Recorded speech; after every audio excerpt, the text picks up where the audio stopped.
So if your washing machine gasket is torn, it means the machine will start leaking water. Let me show you. For instance, this part is torn.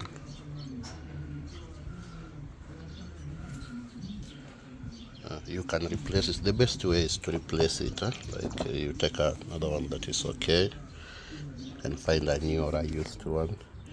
It will work okay. Then we have the second way. If it's torn here, this is the bottom part. This is where the water comes from. You can turn it upside down like this. So this place will be on the top part, this will be on the bottom part, so it won't leak. But you see, with that, the disadvantage is after washing you'll find water here.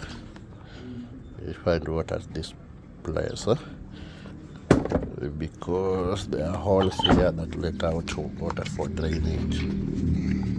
The water that is on this also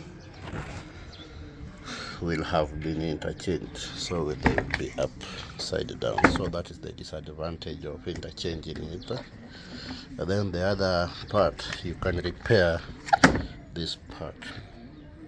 You can repair this part, but remember, it is supposed to be rubber to glass. The glass should touch rubber, but if you try and put something else here, it will leak. So those are the three ways of repair, of how to deal with a torn washing machine gasket. I hope that was helpful to you. But the best way, if it's torn, just replace it. Thank you for watching. I'll catch you in the next one.